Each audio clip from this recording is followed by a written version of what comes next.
कर्नाटक में विधानसभा चुनाव के वोट डाले जा चुके हैं और 2024 विधानसभा सीट वाली कर्नाटक में अब बस रिजल्ट का इंतजार है। और 2024 लोकसभा चुनाव से पहले कर्नाटक विधानसभा चुनाव को सेमीफाइनल भी माना जा रहा है।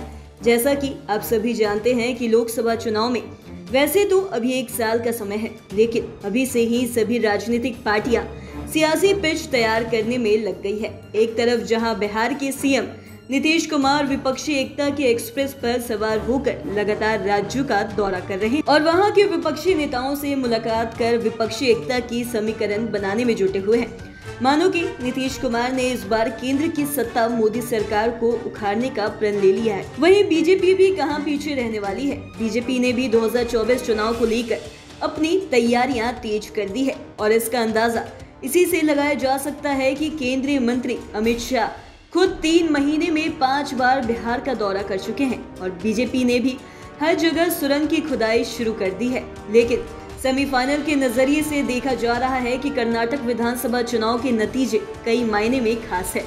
कर्नाटक विधानसभा चुनाव के नतीजे ये बताने के लिए काफी होंगे कि क्या मोदी लहर आज भी कायम है या समीकरण बदलने वाला है, क्योंकि तमाम एग्जिट पोल का इशारा कांग्रेस की जीत की ओर है। अगर यही एग्जिट पोल अगर सही हो जाए तो बीजेपी की हार निश्चित है और ऐसे में अगर बीजेपी की हार होती है तो आगामी लोकसभा चुनाव में विपक्ष के लिए बूस्टर का काम करेगी। और ऐसे में चलिए आपको बताते हैं कि अगर विधानसभा चुनाव में बीजेपी हारती है तो देश के साथ साथ बिहार की राजनीति में क्या बदलाव आएगा, आइए बताते हैं। दरअसल इस बार कर्नाटक में तस्वीर बदली हुई है। साल 2018 के चुनाव में कांग्रेस को अपनी सत्ता बचानी थी, तो इस बार बीजेपी के सामने वही चुनौती है। कर्नाटक का इतिहास रहा है कि 1985 से कोई भी पार्टी सत्ता में लगातार दूसरी बार सरकार नहीं बना पाई है। आपको बता दें कि बीजेपी के सामने सिर्फ कर्नाटक को ही जीतने की चुनौती नहीं है। राहुल गांधी की यात्रा के बाद कांग्रेस उनकी गंभीर नेता की छवि के तौर पर पेश कर रही है और दक्षिण भारत में इसके असर का दावा कांग्रेस कर रही है। तो वहीं दूसरी ओर बिहार के मुख्यमंत्री नीतीश कुमार दिल्ली में विपक्षी एकता का झंडा उठाए हैं और सभी नेताओं को एक मंच पर लाने की कोशिश कर रहे हैं। अगर बीजेपी कर्नाटक का चुनाव हारती है तो नीतीश के इस कवायद को मजबूती मिल सकती है, तो वहीं राहुल गांधी की यात्रा को सफलता से भी जोड़ा जाएगा। और दूसरी ओर बीजेपी के पास दक्षिण भारत की 129 लोकसभा सीटों में अभी सिर्फ 29 सीटें हैं, जिसमें 25 सीटें तो सिर्फ कर्नाटक से हैं और बीजेपी इस बार कोशिश कर रही है कि हिंदी राज्यों में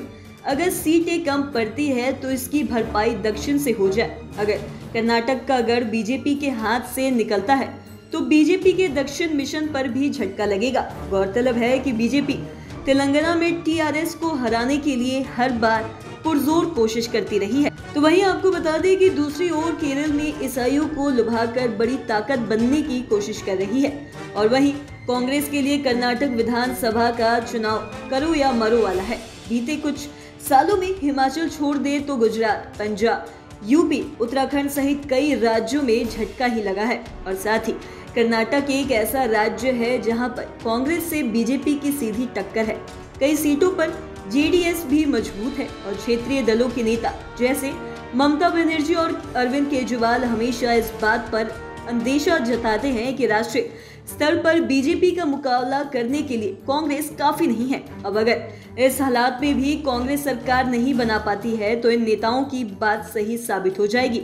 ऐसे में नतीजा ये होगा कि पीएम मोदी की अगुवाई में चुनाव दर चुनाव जीत रही बीजेपी का सामना करने के लिए कांग्रेस के पास शायद ही कोई क्षेत्रीय दल आए। वहीं नीतीश भी कांग्रेस को साथ लेकर चलने की बात कर रहे हैं। उन्होंने अपने विपक्षी एकता मिशन की शुरुआत दिल्ली में राहुल गांधी और मल्लिकार्जुन खड़गे से मुलाकात के साथ की थी और नीतीश कुमार को अरविंद केजरीवाल समेत लेफ्ट नेताओं से हरी झंडी मिल चुकी है। और वहीं शरद पवार, उद्धव ठाकरे और हेमंत सोरेन भी उनकी पहल का स्वागत किया है, जबकि अखिलेश यादव जैसे कुछ नेताओं का मानना है कि कांग्रेस से अलग होकर चुनाव लड़ा जाए।